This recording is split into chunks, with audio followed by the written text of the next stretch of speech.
Alors cette semaine je vous parle de matériel de rando. Je vais vous dire exactement qu'est-ce que j'utilise quand je randonne et pourquoi j'ai acheté ce matériel. Pour ceux qui randonnent souvent, quel matériel utiliser, qu'est-ce que moi je préconise et que j'utilise. A tout de suite après l'intro.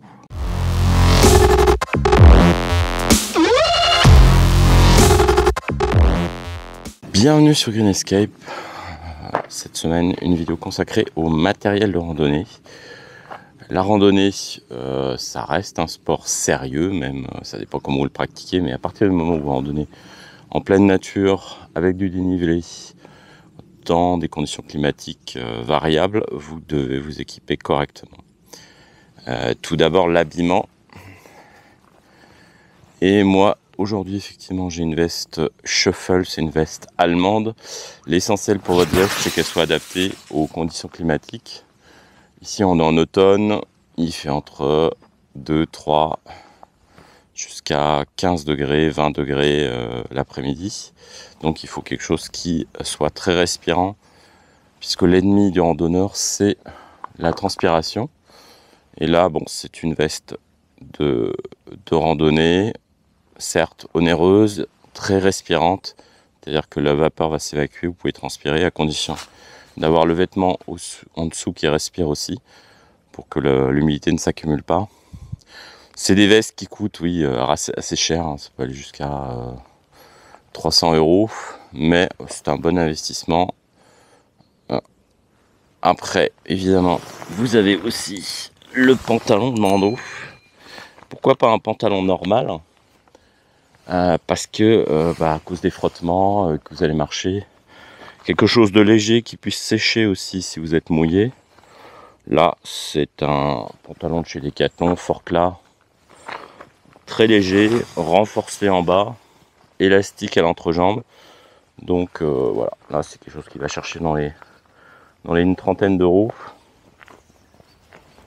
Les chaussures, moi j'ai des chaussures mi-hautes, Columbia.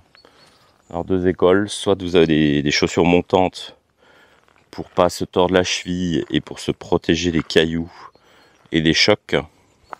Mais moi je suis plutôt partisan des chaussures mi-hautes. Une fois que vous randonnez souvent, de toute façon votre articulation et vos muscles vont être plus forts. Et vous pourrez, après, effectivement, votre articulation, le risque de se tordre de la cheville quand on a un peu de pratique est beaucoup plus faible. Ce qui est important aussi, c'est de choisir une semelle qui adhère bien au terrain et surtout des chaussures qui sont étanches. Toutes les chaussures de randonnée ne sont pas étanches et il vous suffira de traverser un champ avec la rosée et vous serez déjà trempé. Et quand vous randonnez 10-20 km les pieds mouillés, évidemment c'est pas génial. Après le matériel, évidemment un sac dans lequel vous allez emmener tout le nécessaire, de l'eau. Chez moi le sac est un peu plus gros, c'est un sac de matériel vidéo puisque je tourne des vidéos. Et des bâtons de randonnée. Moi j'étais pas un grand fan des bâtons de randonnée. Alors je vais vous les extraire 2 secondes.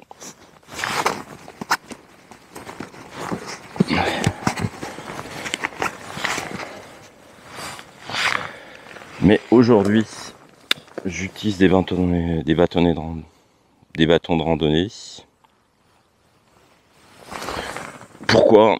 Tout simplement parce que ça diminue le risque de chute et ça vous permet effectivement de faire travailler les bras aussi quand vous marchez et de se stabiliser. Là, bon, c'est des Black Diamond. Le truc embêtant avec ceux-là, c'est qu'ils sont, quand ils sont pliés, ils sont encore trop grands. Donc sur le sac, effectivement, vous voyez que quand je les maintiens sur le sac, c'est un peu trop grand.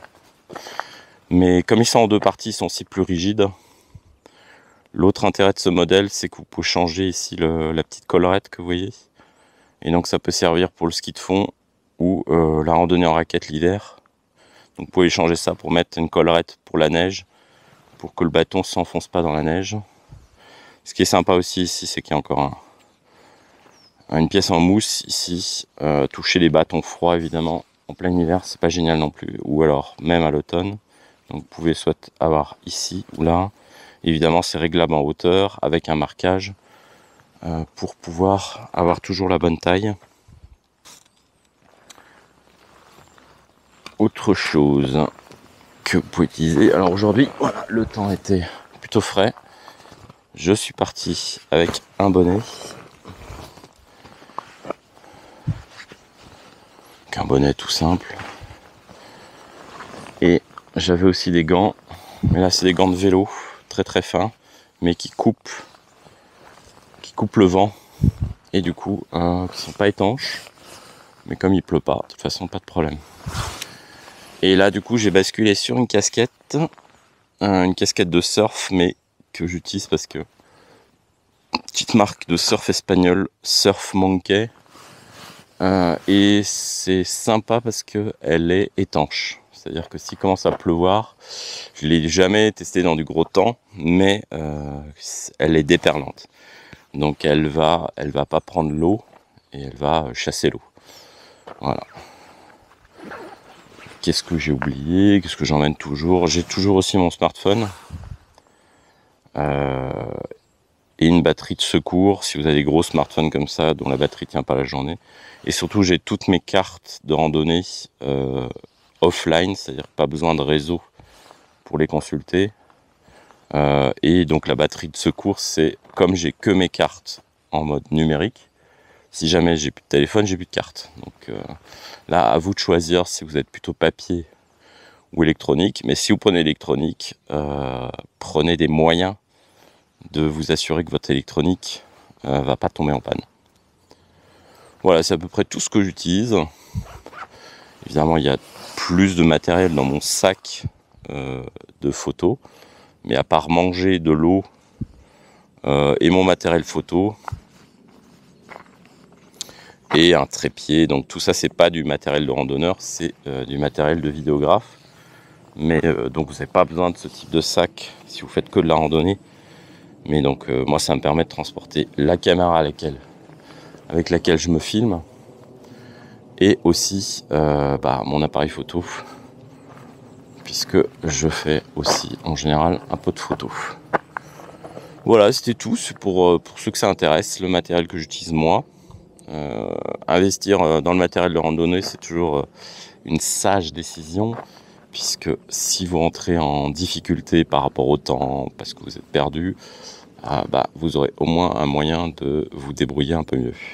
Voilà, c'était tout pour aujourd'hui. J'espère que cette vidéo vous a plu et je vous dis à très bientôt pour de nouvelles vidéos. Ciao!